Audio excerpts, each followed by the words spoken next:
அஸ்ஸலாமு அலைக்கும் வரஹ்மத்துல்லாஹி தஆலா வபரகாத்துஹு மகவிரத்து வாஃபியத்து சலாமத்தகு ஆஃபியத்துக்கு சல்லல்லாஹு அலைஹி வஸல்லம் சல்லல்லாஹு அலைஹி வஸல்லம் சல்லல்லாஹு அலா முஹம்மதி அரபிசல் அலி வச்சல்லம். நம்ம தலால் ஹைரா ஓதுவோம். தலால் ஹைரா ஓதுனா என்ன கிடைக்குதான்? மலக்குமார்கள்லாம் நமக்கு அனுப்பி செய்கிறாங்களாம். நம்ம ஓத ஆரம்பித்தாலே அவங்களுக்கு கஸ்தூரி மாதிரி மணக்குமா. சரி, அவதுலால் ஷைத்தானின் பிஸ்மில்லாஹிர் ரஹ்மானிர் ரஹீம். ரசூலுல்லாஹி ஸல்லல்லாஹு அலைஹி வஸல்லம் அவர்கள் மற்றும் அவர்களின் இரு தோழர்கள் அபூபக்கர் சித்திக் ரலியல்லாஹு அன்ஹு, உமர் ரலியல்லாஹு அன்ஹு ஆகியோர் அடக்கம் பெற்ற புனித இடத்தின் அமைப்பு. உருவதுப்னு ஜுபைர் ரலியல்லாஹு அன்ஹு அவர்கள் சொன்னார்கள், ரசூலுல்லாஹி ஸல்லல்லாஹு அலைஹி வஸல்லம் அவர்கள் வீட்டின் வளாகத்தில் அடக்கம் செய்யப்பட்டார்கள். ரசூலுல்லாஹி ஸல்லல்லாஹு அலைஹி வஸல்லம் அவர்களுக்கு பின்புறம் அபூபக்கர் சித்திக் ரலியல்லாஹு அன்ஹு அவர்கள் அடக்கம் செய்யப்பட்டார்கள். அபூபக்கர் சித்திக் ரலியல்லாஹு அன்ஹு அவர்களின் கால்களின் அருகில் உமர் ரலியல்லாஹு அன்ஹு அவர்கள் அடக்கம் செய்யப்பட்டார்கள். கிழக்கு புறம் ஒரு அடக்கத்தலத்திற்கான இடம் வெற்றிடமாக உள்ளது. அல்லாஹ் மிக அறிந்தவன். அங்கே ஈசப்னு மரியம் அலைஹிமஸ்ஸலாம் அவர்கள் அடக்கம் செய்யப்படுவார் என சொல்லப்படுகிறது. இவ்வாறு ரசூலுல்லாஹி ஸல்லல்லாஹு அலைஹி வஸல்லம் அவர்கள் சொன்னதாக அறிவிப்பு வந்துள்ளது. ஆயிஷா ரலியல்லாஹு அன்ஹா அவர்கள் சொன்னார்கள், எனது அறையில் 3 நிலவுகள் விழுவதாக கனவு கண்டு அபூபக்கர் சித்திக் ரலியல்லாஹு அன்ஹு அவரிடம் கூறினேன். அவங்களுக்கு பாவா கூறினேன். அவர்கள், ஆயிஷா, உன் வீட்டில் 3 நபர்கள் அடக்கம் செய்யப்படுவார்கள். அவர்கள் இப்புவியிலேயே மிகச் சிறந்தவர்கள் என சொன்னார்கள். பிறகு ரசூலுல்லாஹி ஸல்லல்லாஹு அலைஹி வஸல்லம் அவர்கள் மறைந்து எனது வீட்டில் அடக்கம் செய்யப்பட்ட போது அபூபக்கர் சித்திக் ரலியல்லாஹு அன்ஹு சொன்னார்கள், நீ கண்ட நிலவுகளில் ஒன்று இது, அத்து 3லும் மிகச் சிறந்தது ஸல்லல்லாஹு அலைஹி வஸல்லம். அப்படின்னு என்ன செஞ்சாங்களாம்? அவங்க சொன்னாங்களாம், இந்த 3 நிலவுகள் இருக்கிற மாதிரி கனவு கண்டேன்னு சொன்னாங்களா ஆயிஷாமா. அதனால் அவங்க பாபா என்ன சொன்னாங்களாம், 3னா நானும் ரசூலாவும் உமர் கத்தாப் ரலியல்லாஹு அப்படின்னு சொன்னாங்களாம். சரி, அதை பற்றி தான் போட்டிருக்கு. இன்ஷா அல்லாஹ் அடுத்த நாள் பார்ப்போம். இப்போ கவிதை சொல்லியிருக்கேன். கவிதை எழுதுங்க. என்ன செய்வான் அல்லாஹ்? மலக்குமார்கள் நமக்காக இது வாசிப்பாங்க இன்ஷா அல்லாஹ். உம்மி நபியாகிய உங்களை குரான் இறக்கி ஜிப்ரீல் அலைஹிஸ்ஸலாத்து வஸ்ஸலாம் அவர்கள் குரானை அவர்களை கொண்டு ஓத வைத்து அழகு பார்த்த எங்கள் அழகு முத்தே, எங்கள் நபியே, எங்கள் தாகா நபி, எங்கள் சாந்த நபி, எங்கள் சத்திய நபி, எங்கள் கண்மணியாம் ரசூலுல்லாஹி ஸல்லல்லாஹு அலைஹி வஸல்லம். அப்படின்னா என்ன? அல்லாஹ் குரானை இறக்குன பிறகு ஜிப்ரீல் அலைஹிஸ்ஸலாம் மலக்க வச்சு தான் என்ன செஞ்சான்? ரசூலுல்லாஹ்க்கு ஓத சொல்லி கொடுத்தான். எப்படின்னா, அவங்க எனக்கு தெரியாதுன்னு சொல்லுவாங்க. ரசூலுல்லாஹ் அந்த மலக்கு கட்டி பிடிக்கும் போது என்ன செய்வாங்க? ரசூலுல்லாஹ் ஓதிடுவாங்க. அப்புறம் எதிரியின் கடுஞ்சொல்லால் இறைவனின் அருட்கொடையாய் கௌதர் என்னும் தடாகத்தை பரிசாக பெற்ற எங்கள் அழகு முத்தே, எங்கள் ஹபீபே, எங்கள் தாகா நபி, எங்கள் சாந்த நபி, எங்கள் சத்திய நபி, எங்கள் கண்மணியாம் யார சொல்ல. அப்படின்னா என்ன? அந்த அரபு நாட்டில் ரசூலுல்லாஹுடைய ஆம்பளை பிள்ளைங்க மொத்தா போனதும் சந்ததி ஏற்றுன்றவங்கன்னு சொன்னதும் அல்லாஹ் என்ன செஞ்சான்? அவங்க மற்ற சந்தோஷப்படுத்துறதுக்கு இந்த கௌசர் என்னும் தடாகத்தை அல்லாஹ் என்ன செஞ்சானா? ரசூலுல்லாஹ்க்கு பரிசா கொடுத்தானா. ஆமீன். இரு உலகத்திற்கும் உங்கள் வருகையால் ரஹ்மத்துல் ஆலமீனாக வந்துதித்த எங்கள் அழகுமுத்தே, எங்கள் தாகா நபி, எங்கள் சாந்த நபி, எங்கள் சத்திய நபி, எங்கள் கண்மணியாம் யார சொல்ல. அப்படின்னா என்ன? இரு உலகத்துக்கும் ரசூலுல்லாஹ் என்ன செஞ்சாங்க? ரஹ்மத்துல் ஆலமீனால அல்லாஹ் அனுப்பி வச்சான். இறைவனின் 5 நேர தொழுகையை 5 நேர தொழுகையாக குறைத்து உம்மத்துகளுக்கு பலுவை குறைத்த எங்கள் அழகுமுத்தே, எங்கள் ஹபீபே, எங்கள் தாகா நபி, எங்கள் சத்திய நபி, எங்கள் சாந்த நபி, எங்கள் கண்மணியாம் யார சொல்லல. அப்படின்னா என்ன? நம்ம மெஹராஜ் இரவுக்கு ரசூலுல்லாஹ் போயிருக்கும்போது அல்லாஹ் என்ன செஞ்சான்? நமக்கு 50 நேர தொழுகை கொடுத்தான். ஆனால் ரசூலுல்லாஹ் என்ன செஞ்சாங்க? ஆதம் பாபா எல்லாம் சொல்லி என்ன செஞ்சாங்க? அவங்க போய் அல்லாட்ட 5 நேர தொழுகையாக எல்லாம் குறைச்சி நமக்கு வாங்கிட்டு வந்தான். நம்ம உம்மத்துக்காக அவங்க என்ன செஞ்சாங்க? 50 நேர தொழுகையை 5 நேரமாக குறைச்சாங்க. யோசனை பண்ணி பாருங்கள். அல்லாஹ் 50 நேரம் தொழுகை செஞ்சானா. அப்போ நம்ம என்ன செய்ய மாட்டோம்? ஒன்றுக்கு கூட போக முடியாது. 50 நேரம்னா 5 நேரமே நம்ம ஒழுங்காக தொழுக மாட்டேங்கிறோம். சரி, அஸ்வத்து கல்லின் முரண்பட்ட கருத்தை ஒரு நொடியில் தீர்த்து எல்லா அரபியர்களுக்கும் ஏற்றுக்கொள்ளக்கூடிய தீர்ப்பு செய்த எங்கள் அழகுமுத்தே, எங்கள் ஹபீபே, எங்கள் தாகா நபி, எங்கள் சத்திய நபி, எங்கள் சாந்த நபி, எங்கள் கண்மணியாம் யா ரசூலுல்லாஹ். அப்படின்னா என்ன, இந்த அஸ்வத் கல் வந்து காபா கட்டும்போது அந்த கல்லை யார் தூக்கி வைக்கிறது காபா மேலே அப்படின்னு சொல்லி பிரச்சனை வந்துச்சான். அப்போ என்ன செஞ்சாங்க ரசூலுல்லாஹ், என்ன செஞ்சாங்க, அவங்க ஒரு துண்டை விரித்து அந்த கல்லை தூக்கி வச்சு ரசூலுல்லாஹ் தூக்கி வச்சாங்க. தூக்கி வச்சு 4 மூலையை 4 பேரும் பிடிங்க அப்படின்னு சொல்லி பிடிக்க வச்சு என்ன செஞ்சாங்க, அல்ல ரசூலுல்லாஹ் அந்த பிரச்சனையை ரொம்ப சுமூகமாக முடிச்சு வச்சாங்க. காபாவின் சாவியை கொடுக்க மறுத்தவர் கையிலேயே கொடுத்து உன் சந்ததிக்கே சொந்தம் இந்த சாவி என்று எதிரியையும் மகிழ்வித்த எங்கள் அழகுமுத்தே, எங்கள் ஹபீபே, எங்கள் தாகா நபி, எங்கள் சத்திய நபி, எங்கள் சாத நபி, எங்கள் கண்மணியாம் யா ரசூலுல்லாஹ். என்ன, நம்ம முதல்ல வந்து ரசூலுல்லாஹ் சஹாபாக்களோட காபாவை வந்து என்ன செய்வாங்க, தரிசிக்க போவாங்க. அப்போ அந்த அந்த அந்த இடத்துல உள்ள பொறுப்புதாரி என்ன செய்வாங்க, உள்ளே விட மாட்டாங்க. அப்போ என்ன செஞ்சுருவாங்க, அவங்க ரசூலுல்லாஹ் வெற்றி அடைஞ்சு காபாக்குள்ளே போகிறதுக்குள்ள ஒரு வசதி வந்த பிறகு அந்த சாவி என்ன செஞ்சாங்க, யார் உள்ளே வரக்கூடாதுன்னு சொன்னாங்களோ அவங்க கையிலேயே நீயே வச்சுக்க சாவியை, உன் சந்ததியே இந்த துணியை அழியில வரையிலும் இந்த சாவி உன் சந்ததிட்டே இருக்குன்னு சொல்லிட்டு என்ன செஞ்சாங்க, எதிரியவும் என்ன செஞ்சாங்களாம், மகிழ்வித்த எங்கள் தாகா நபி, அழகு முத்தை. அப்படி உள்ள நபி தான் நம்ம நபி. சரி, இன்றைக்கி என்ன பேச போகிறேன்னு ரொம்ப கவனமாக கேளுங்க. சல்லல்லா அலா முஹம்மது சல்லல்லா அலைஹி வஸல்லம், சல்லல்லா அலாம் சல்லல்லா அலைஹி வஸல்லம், சல்லல்லா அலா முஹம்மது அரபி ஸல்லல்லாஹு அலைஹி வஸல்லம். இந்த சாபானை பற்றியும் ரஜபை பற்றியும் ஷார்ட்டில் சொல்லியிருக்கேன்.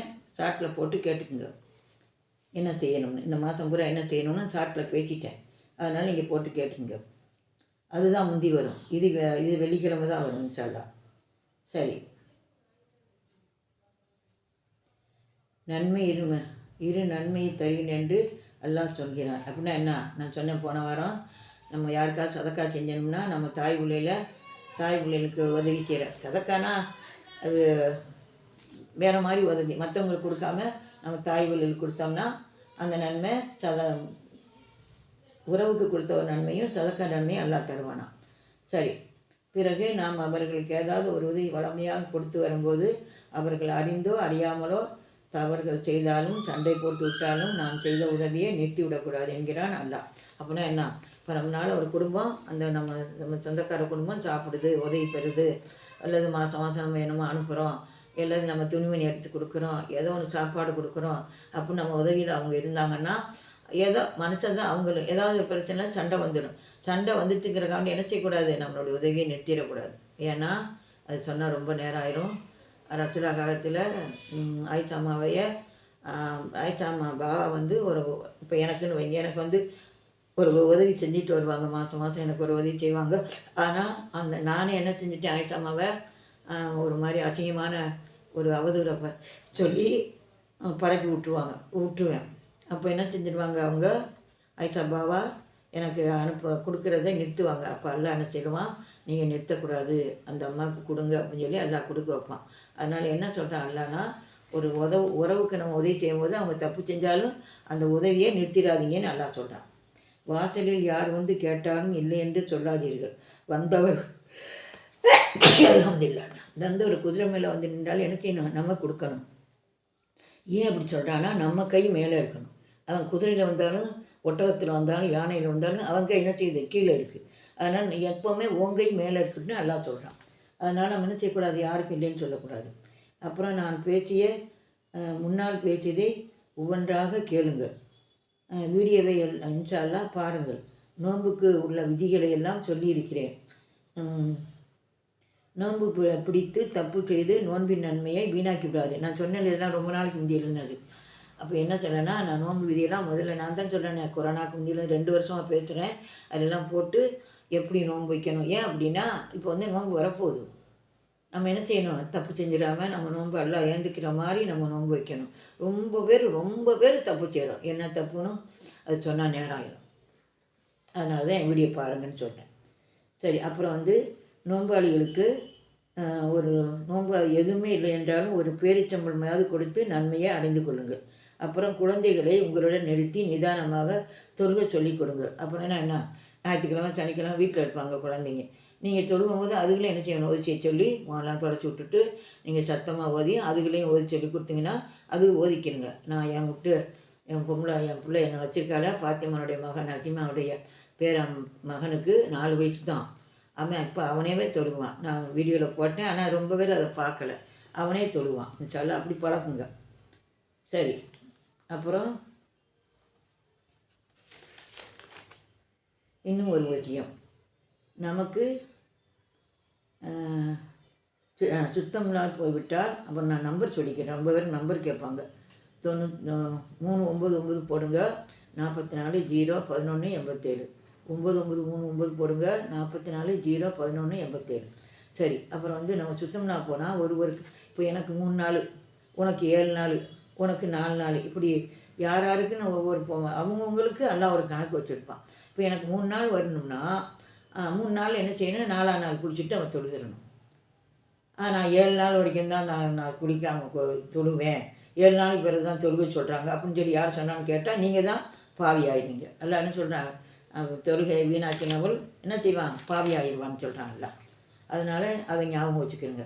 அதே நேரம் இப்போ 7 நாளைக்கு பிறகு 10 நாள் வருதுன்னு வைங்க, அந்த 7 நாள் தான் கணக்கான், அந்த 3 நாள் வந்து வியாதியில் கணக்குன்னு சொல்கிறாங்கல்ல. அதனால் என்ன செய்யணும், நம்ம காலை கழுவிட்டு அந்த இப்போ விஸ்பர்லாம் மாட்டுறாங்க, முதலெல்லாம் துணி வைப்பாங்க, அப்படிலாம் செஞ்சு என்ன செய்யணும், தொழுதுக்கணும்னு நல்லா சொல்கிறான். அதனால் எனக்கு தெரிஞ்சது நான் உங்களுக்கு சொல்லித்தரேன், அதுக்கு மேலே உங்கள் இஷ்டம். அதே நேரம் பாத்திமா அம்மா வந்து ரசுல்லா மகளாருனால அசரில் பிள்ளையை பெற்றுட்டு மகரியில் தொழுதாங்களாம். அசரில் குழந்தையை பெற்றுட்டு மகரியில் தொழுதாங்களாம். அவங்களுக்கு எல்லாம் வந்து அந்த தர்ஜாவை ரசுல்லாவுடைய மகனால் அவங்களுக்கு கொடுத்தான். அது மாதிரி எல்லோரும் நமக்கு செய்ய முடியாது, எல்லாம் செய்ய மாட்டான். அதனால் யாருக்கு எத்தனை நாள் என்று கணக்கு வைத்து தொழுது விட வேண்டும். நான் சொல்லிட்டேன், 3 நாள்னா 3 நாள், 4 நாள்னா 4 நாள், 7 நாளைக்கு உள்ளவங்க 7 நாளைக்கு பிறகு தான் தொழுகணும். இன்ஷா அல்லாஹ். நான் கேள்விப்பட்டதில் நின்று தொழுதால் ஒரு நன்மை, உட்கார்ந்து தொழுதால் வேறு மாதிரியான நன்மை அல்லாஹ் எழுதுவானாம். அப்படி முடியாதவர்கள் உட்கார்ந்து தொழுதால் ருக்கு செய்ய முடிந்தால் என்ன செய்யணுமா, எழுந்து ருக்கு செய்யணுமா இன்ஷா அல்லாஹ். அதே மாதிரி தான் சஜதாவும் செய்யணும். இப்போ ஒரு சிலர் நின்று தொழுவாங்க, அப்புறம் சஜதாவுக்கு போக முடியாது, அப்படியெல்லாம் ஒரு பிரச்சனை இருக்குது. அவங்களுக்கு முடிஞ்சால் சஜதாவு செய்யணுமா, அது முடியலைன்னா உட்காந்துக்கலாமா. ஏன் அப்படின்னா நின்று தொழுதா ஒரு நன்மை, உட்கார்ந்து தொழுதா ஒரு நன்மை. அதே நேரம் வயசானவங்களுக்கும் சுகமில்லாதவங்களுக்கும் இந்த சட்டங்கள் இல்லை. அப்புறம் அதே மாதிரி தான் சஜதாவும். சரி, அப்புறம் நோயப்பட்டவனுக்கு உட்கார்ந்து தொழுகலாம். ஆமாம், இன்ஷா அல்லாஹ். அப்படியெல்லாம் நாள் பூராவும் ஆடி ஓடி வேலை செய்து விட்டு விளையாடி விட்டு தொழும்போது மட்டும் உட்கார சேரு ஸ்டூல் எடுத்துக்கொண்டு வந்து உட்கார்ந்து தொழுதால் அப்போ அல்லாஹ் என்னை இழுச்சவாயானா, அவன் நாம் உருவத்தை மட்டும் பார்க்கவில்லை, நம்ம உள் மனத்தையும் பார்க்குறான். அப்படிலாம் என்ன சொல்கிறான், நாள் பூரா ஆடுறோம் பாடுறோம் எல்லா வேலையும் பார்க்குறோம், தொழுகும்போது மட்டும் எனக்கு முடியலன்ட்டு சேரை போட்டு உட்காந்துட்டு தொழுகிறது, படுத்துக்கிட்டு சாஞ்சிக்கிட்டு தொழுகிறது, இப்போலாம் செஞ்சால் எல்லாம் ஏந்துக்கிட மாட்டான். அதனால் பயப்படுங்க எல்லாருக்கும். அப்புறம் மறுபடியும் சொல்கிறேன், யாரும் வீணாக்காதீங்க. உங்களுக்கு முடியலன்னா நான் சொல்லியிருக்கேன், இப்போ எஞ்சி போய் தயமம் செய்ய முடியலனா கூட இந்த இருக்க உங்கள் உடம்பு துணி சமைஞ்சு போய் தொடுங்க. இப்போ நம்ம சுத்தமான துணி தானே உடிச்சிருப்போம், இதை வச்சு தான் தொழுகிறோம். அப்போ என்ன செய்யணும், தொட்டு மூஞ்சில் துடைக்கணுங்க, பிறங்கையை தொடுங்க, உட்காந்து தொழுதுங்க. எவ்வளோ முடியாதவங்களுக்கு சொல்கிறேன். அதனால் முடிஞ்சவங்க அதை நீ தாண்டி சொன்னேன்னு என்ன பிடிச்சி கொடுத்தாதீங்க, என்னை பிடிச்சி கொடுக்க முடியாது. நான் சொல்கிறத என் தோல் உள்ள வழக்கு எழுதுவாங்க. அதனால் முடிஞ்ச அளவுக்கு என்ன செய்யணும், தொழுகை வீணாக்காதீங்க. ரொம்ப பேர் தொழுகாமல் இருக்காங்க, ரொம்ப மெத்த படித்தவங்களாம் தொழுகாமல் இருப்பாங்க. நான் 2 நாள் தொழுகலை, 4 நாள் தொழுகலை, 3 நாள் தொழுகலை. ஏன்னா மனசாட்சி விற்றவங்க, சைத்தானுக்கு இடம் கொடுத்தவங்க, அல்லாவுக்கு பயப்படாதவங்க. அல்லாவுக்கு பயப்படுறவங்க என்ன செய்வாங்க, அண்ணன் சொல்கிறான் உட்காந்து விடுங்கன்னா படுத்துக்குள்ளே தொழுன்னு சொல்கிறான் அல்லா. அதனால் எந்திரிச்சு போய் மூத்திரம் பேஞ்சோம்னா நமக்கு தொழுகு கடமை. அதனால் தொழுகாமல் இருக்காதீங்க. சரி, மறுபடியும் அதையே நான் சொல்கிறேன். ஏன்னா அந்த தொழுகை தான் முதல் நம்ம கபருக்கு வரும். அதனால் நான் மறுபடியும் சொல்கிறேன். சரி, காத்தா நாட்டு மக்களுக்கும் பாலத்தின் மக்களுக்கும் துவா செய்யுங்க, எனக்கான துவா செய்யுங்க, சப்ஸ்கிரைப் பண்ணுங்கள், ஷேர் பண்ணுங்கள், லைக் பண்ணுங்கள். அப்புறம் சதக்கா செய்யுங்க. உங்களால் முடிஞ்சால் 100 ரூபா கூட கொடுக்க முடியாது, 100 ரூபா எனக்கு அனுப்பி வைக்கலாம். என் நம்பருக்கு இல்லை, நம்பர் அனுப்புகிறவங்க என் நம்பருக்கு ஃபோன் பண்ணிட்டா நான் அந்த நம்பரை கொடுப்பேன். ஏன் அப்படின்னா இந்த சதக்கானால் கபருடைய வேதனையை நீங்கதுன்னு சொல்கிறான்டா. ஒன்று தொழுகை, ஒன்று சதக்கா, இன்னொன்று என்னமோ இருக்குது, அதை நான் எழுதி வச்சுருக்கேன். அதை அடுத்த எப்போ பேசுவேன்னா அப்போ பேசுவேன். ஆமாம், சதக்காவும் உறவுகளோட ஒத்துழைமை இருக்குதுன்னு நினைக்கிறேன். தொழுகையும் சதக்காவும் உறவுகளோட ஒற்றுமையாக இருக்குனால 3ஐயும் தான் கபரில் என்ன செய்யுமா, தண்டனை இல்லாமல் காப்பாற்றுமா. அதனால் புரிஞ்சுக்குங்க. 100 வந்து ஒரு நாளைக்கு 3 ரூபா. நம்ம ஈஸியாக ஒரு 100 எதுக்காக செலவழிச்சிடுவோம். ஆனால் என்ன ஆகும், உண்மையிலேயும் மறுமையிலும் அந்த சதக்கா நமக்கு தலைமாட்டில் வந்து நிற்கும். எல்லா முசிபத்தையும் தூராக்கும். நம்ம ரசக்கில் பறக்கத்தை கொடுக்கும், ரகமத்தை கொடுக்கும். அந்த 100 200 நீங்கள் வந்து பெருசாக நினைக்க 200 போட்டால் 6 ரூபா தான் ஒரு நாளைக்கு. அது நீங்கள் பெண்கள் என்ன செய்யலாம், 6 ரூபா கூட எடுத்து வைக்கலாம். 3 ரூபா கூட எடுத்து வைக்கலாம். அது மாதம் முடிந்தால் போட்டு விடலாம். அதனால் புரிஞ்சுக்குங்க. சரி, காசா நாட்டு மக்களுக்கும் பாலத்தின் மக்களுக்கும் துவா செய்யுங்க. எனக்காண்டியும் நீங்கள் துவா செய்யுங்க. உங்களுக்காண்டி எல்லாருக்காண்டி எல்லா வகையில் உள்ளவங்களையும் துவா செய்கிறேன். சரி, சாந்தியும் சமாதானமும் எல்லா உயிர்களுக்கும் கிடைக்க கிருபை செய்யட்டும். நைமார் ஒளிமார் ஒளியாக்கள் அன்பியாக்கள் சுகதாக்கள் ஆழ்மீன்கள் அன்சார்கள் சஹாபாக்கள் உபதத்திலும் பதிலத்திலும் பாண்ட சஹாபாக்கள் தாபியன்கள் தபா தாபியன்கள் நல்லோருக்காக நாதாக்களுக்காகவும் கிடைக்கட்டும். இன்னும் நம்முடைய எல்லாருக்கும் அல்லாவுடைய சாந்தியின் சமாதானம் கிடைக்கட்டும். அல்லாவுக்கு எல்லா புகழும். வாயிரதாபான் அல்ஹம்துலில்லாஹ் ரப்பில் ஆலமீன். ஸல்லல்லாஹு அலைஹி வஸல்லம் ஸல்லல்லாஹு அலா முஹம்மதி அரபி ஸல்லல்லாஹு அலைஹி வஸல்லம். அஸ்ஸலாமு அலைக்கும் ரஹ்மத்துல்லாஹி தஆலா பரகாத்துஹு மகவிரத்து வாஃபியத்து சலாமத்துஹு. ஆமீன். அல்லாவுக்கு எல்லா புகழும்.